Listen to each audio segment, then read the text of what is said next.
নির্বাচনী প্রচারণার খবর জানাবো। রাজধানীর বাইরে যাচ্ছি। এ পর্যায়ে সহকর্মী আকরামুল ইসলাম সাতক্ষীরায় অপেক্ষা করছেন।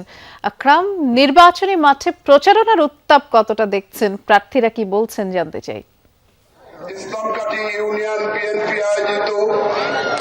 সাতক্ষীরায় নির্বাচনী যে প্রচারণা এবং ভোটের মাঠের যে লড়াই উত্তাপ সেটি কিন্তু বিরাজ করছে এবং বলে সাধারণ মানুষদের মাঝে একটি ভোটকে ঘিরে উৎসাহ উদ্দীপনা আমরা দেখছি এবং এখনো পর্যন্ত সাতক্ষীরা জেলার কোথাও কিন্তু অপ্রীতিকর ঘটনার কোনো খবর আপনারা পাইনি নির্বাচনকে ঘিরে। আমি রয়েছি সাতক্ষীরার এক আসনে, যিনি এখানকার এই আসনটির বিএনপির যিনি ধানের শীষের মনোনীত প্রার্থী হাবিবুল ইসলাম হাবিব, তিনি কিন্তু ইসলামকারী ইউনিয়নে জনসভা করছেন এবং তিনি তার যে বক্তব্য সেটি রাখছেন এবং নির্বাচনের প্রতিশ্রুতি হিসাবে এই অঞ্চলের মানুষদের যে প্রধান সমস্যা জলবদ্ধতা রয়েছে, সড়কে দুর্ভোগ, সে সকল দুর্নীতি প্রতিরোধ এবং সুশাসন প্রতিষ্ঠিত করা, এমন প্রতিশ্রুতি দিচ্ছেন প্রার্থীরা এবং তার যারা নেতাকর্মী সমর্থক রয়েছেন তারা। এবং এই জনসভাকে ঘিরে যে আশপাশের যারা সাধারণ মানুষ রয়েছেন,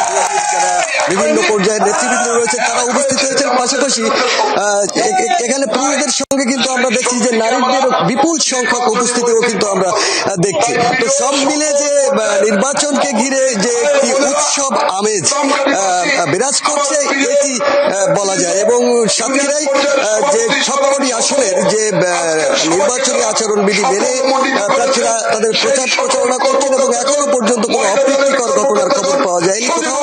এবং জেলা প্রশাসনের বা জেলা রিটার্নিং কর্মকর্তা যিনি রয়েছেন তার পক্ষ থেকেও কিন্তু কড়া নির্দেশনা রয়েছেন, কোন রকম নির্বাচনী সহিংসতা বা নির্বাচনী আচরণবিধি ভাঙলে কিন্তু কড়া পদক্ষেপ নেওয়া হবে। শুনছিলাম আমরা। ধন্যবাদ আকরাম, সাতক্ষীরার খবর জানাচ্ছিলেন আপনি।